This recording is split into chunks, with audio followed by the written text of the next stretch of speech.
what do you understand from scale? When I say build for scale, what do you think is scale? Increase the volume, revenue growth. Revenue growth. Without additional resources. Without additional resources. Do you think that's possible? Sometimes, not always, very, very rare. It's very difficult to build anything without additional resources. If nothing else, you at least need people. I mean, the number of the input should not be proportional to the output. Proportional should be. Absolutely. Obviously, if it's proportional to that, you will never ever make money. Right. So that goes without saying. So what is scale? Scale is a very abstract term, and scale for one business can be very different from a scale for another business, can be very different from a scale. Scale for a Flipkart is, let's say, $10 billion. Yeah? Scale for a home furnishing site is probably, let's say, $100 million. So the scale can be very different for businesses. The reason I'm talking about this, this is one area where most entrepreneurs struggle, and they lose a lot of time, they lose a lot of money, and they lose a lot of sleep trying to figure out how to build for scale. And building for scale is first understanding what is scale for your business. What is the scale? Scale is actually a combination of three things. What is your industry size? What is the addressable market that you what is the industry size? What is the addressable market that your business covers? And also, what is your ambition? What is your ambition? You may want to be an industry dominator. You may say, okay, fine, I'm very happy doing $10 million in an industry which is $1 billion. I'm quite happy as long as I make my 30% margin, and I don't want to do anything else. So scale is very different for different people. But assuming that you want to build for whatever scale, it is important to think through what are stepping blocks to building for scale. Building for scale is not about dreaming. It's not next year I'm doing 2,000 orders per day today. Next year I'll do 200,000 orders. How will you do 200,000 orders? I mean, customers are not going to fall from the sky, right? Nor are they suddenly going to fall in love with your product and say, okay, this is the greatest thing that ever happened to mankind. So therefore, building for scale requires 2-3 things. First, being realistic and aggressive about what goals you set for yourself. Second, structuring an organization to build that. Now, this is where entrepreneurs have a problem. Most people tend to confuse, scale with resources. If I have to build, let's assume I say, okay, next year I want to do 10,000 orders a day, and this year I'm doing 2,000. So therefore, I have to build for 5x. If I have to build for 5x, I need to have the people, I need to have the money, I need to have the resources, and all of it before. Right? How much before? I don't know. So maybe let's do it now. Or let's start, I don't know how long it will take me for me to do all this. So therefore, let's do this as soon as possible. Or, worst situation, you leave it and say, okay, let's see what happens. And we will actually bring in the people or we'll bring in the resources when the business reaches that scale. And I've seen both these examples get repeated often. Both these variations keep happening, and people tend to invest either far before and therefore run out of money or resources, or far later, in which case the wheels come off the organization. And there are multiple examples that I can cite which will tell you. A classic example, for example, is Reliance Telecom. Do you remember that 1 rupee scheme that they launched? It was a great scheme, right? Worked brilliantly. But the wheels completely came off the organization. The amount of money they lost. Do you have an estimate of what kind of money Reliance lost in that? Sorry? Probably around thousands of crores, but it was a huge number. They lost about $3 billion. $3 billion. Roughly about 18,000 crores. So the amount of money that you can lose if you don't execute well, sometimes when you don't plan for scale. So what they didn't plan for, what they didn't anticipate, was the kind of success it would have or the kind of customers it would get in, and therefore they had no processes, no systems, no organization to deal with what really happened. And therefore, after losing all the money, they were back to square one and again had to go back and build it. And that was Reliance. They had the pockets, they had the the management bandwidth, they had the financial and managerial acumen to build it back again. Most organizations would have collapsed and given up that business. And this I've seen again and again, and this kept I can cite you numerous examples from the retail industry. When we were running this mode business, when we sold to the Birlas, it was about 400 crores in size, 350, 400 crores. It was EBITDA break-even, which is rare for a retail business today. And More actually expanded this entire business over they expanded furiously, like most of the people did, and built large organizations, including More, Spencer's, Reliance, and collectively the retail industry over the last from 2006 to 2013 would have lost about another 3 billion.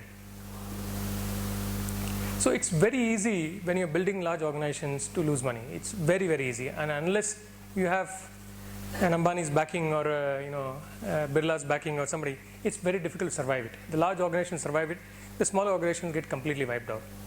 And therefore, while it's very easy to dream about saying, okay, I'll build a large business, it's actually very difficult to do it. And the difficulty comes from trying to estimate what market you should address, what is the size that you should address, what is the time period you should do it in, and how do you actually decide what to do it. So what do you think is the first thing that you need to, if you want to build for scale, what do you think is the prime requisite for it? What is the one thing that you need to do before you do anything else? Survey the market. That you already know, you're already running that business. I'm assuming that you're an existing business which you're running. So you already know what the market is, you know what your customer is, who your customer is, what kind of preferences they have. Set good product. Release a good product. Sustainability. What is sustainability? Sorry? Set up a good team. Set up a good team. Sustainability. What is sustainability? You are in profit. You should remain Okay. in profit. You should remain profitable. Organizational structure. Process structure.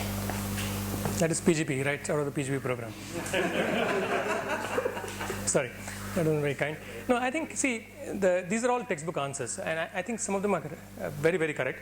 And I think it's important to have a team, it's important to build processes, important to build, organization structure, it's important to have resources, it's important to build, sustainability, have profits so that you can actually invest back in the business. All of that you have to do. I mean, though that goes without saying. What is it, why do you think you will not end up investing too much or too little? How do you make sure that you don't make that mistake? Look at what business you are in and what is the capacity of its scale. Right. Not all businesses can scale at Sure. the same rate. Absolutely. Correct. That's one of the first things I would do, and I'd say, let's not, even, if your business potential is, let's say, $100 million, there's no trying to build a business with $1 billion in that. You're only shooting yourself in the foot. One thing that I heard someone saying was that, very parallel to this, if you want to grow to scale and you see that there's limited market space, then acquire or merge rather than growing capacity. That comes much later. When you're starting to build businesses, these are things which, it's. You anticipate? No, I think, see. Or plan your scale, like. Yeah, obviously, I think very good point. One of the first things you need to plan. It's very nice to say you should have a plan. What is the plan? What is this plan? What does this plan? I want to grow only in this particular space, like in the drugging space Right. or in a market segment space. Right, right. Say, this is what I expect in this Right. big pockets. So one of the first things that you need to do. Can I use this to write, Professor? Yeah, or Do you that? think plan is that important? Do you think Facebook had the plan to get where they are? No. Or didn't. exactly. So how important is the plan to you? That's exactly the problem. Which is the question that I've been asking, saying how do you build for scale when you don't know what is scale? Right? I don't think Facebook knew this is a $20-30 billion market. How the hell did they manage it? How did Google know when they started that at one point in time Google tried to sell to Microsoft desperately, and Microsoft, who the hell will buy a search engine? Now the shoe's on the other foot.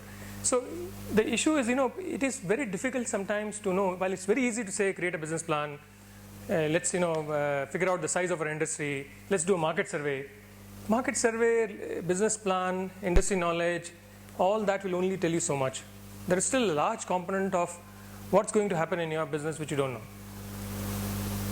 It's okay if you're running a traditional business, which is, if you're doing cement manufacturing, yes, I think there's no major logic involved in trying to build for scale. You know exactly what capacity, what plan, what kind of markets that you address, and I think it's a fairly arithmetical equation after that. So one of the first thing is, when you need to scale, is build a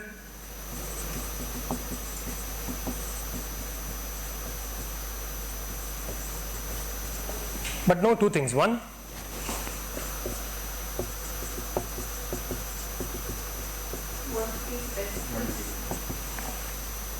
there's a pretty good chance that what the plan that you build is going to be absolutely wildly inaccurate.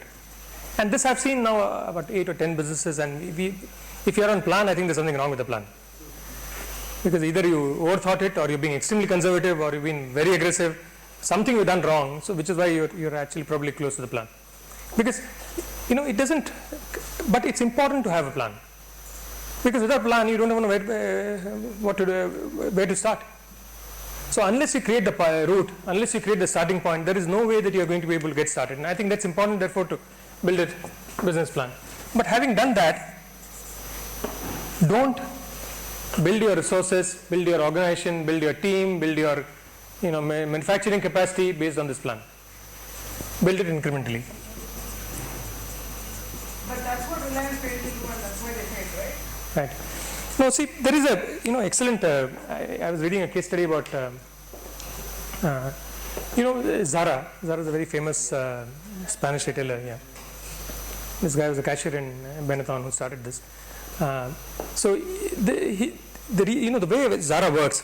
What is Zara's? It's a pretty famous fashion brand. What is their philosophy? They give you knockoffs of the runway.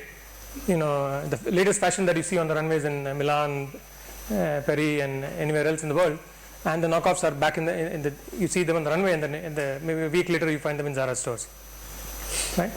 So how do you? So therefore, the philosophy that they built was, how do you get something which is leading edge into the store so quickly, and how do you know? Everything that's on the runway seems outlandish, right? And when you hit the stores, you don't know what's going to work, what's not going to work.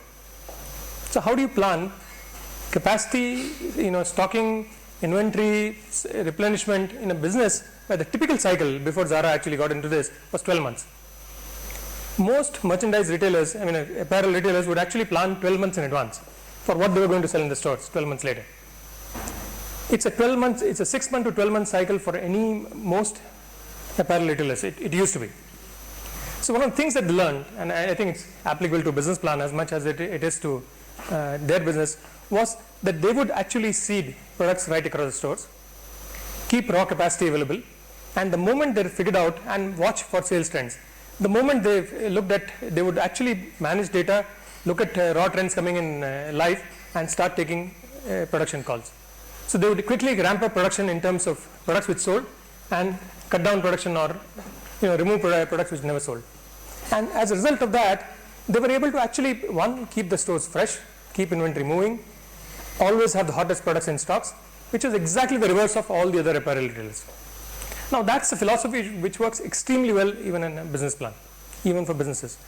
Check for what's working in your business, check for where customers are coming from, check for which marketing campaigns are working, check for which areas you're spending more money, check for which regions you're getting your growth from, check for which categories of customers your growth is coming from. And I think you'll learn far more than actually working on a plan that you set at the beginning of the year. So the moment you actually keep a plan and you have a flexible plan working with it based on what feedback you're getting from the market, I think you can start building for scale. It is not important to actually build for, if you think your business is going to be 200 crores at the end of it, don't build for it today. You can't afford it. No business can afford to overinvest or invest way ahead of the life cycle. To give you a quick example, we last year, in the 2 years that we've been in existence, we have changed our Bangalore warehouse thrice. Now that and it wasn't, we raised a fair amount of money when we started. It was quite easy for us to actually go out and put up a 50,000 square feet warehouse right on day one and say, okay, fine, we have built for Bangalore capacity of 3,000, 5,000 orders a day. But we started with a 4,000 square feet warehouse, which went to an 8,000 square feet warehouse, which moved to a 30,000 square feet warehouse, and I think in another year we'll move to a 50,000 square feet or 60,000 square feet warehouse. Now, it is important to therefore invest incrementally, invest based on response, and invest based on what the market tells you. The moment you do that, the moment you keep fine-tuning your business strategy and plans based on that, you're building for scale, and you're building for profitability. That's where sustainability comes in. Otherwise, you can't sustain it. The other problem is if you underinvest, and you actually stay with that, and then you run out of legroom, and you just don't know what to do. Can you repeat the invest incrementally based on? Based on customer feedback, market feedback, feedback that you get from your own team, feedback that you get from your suppliers,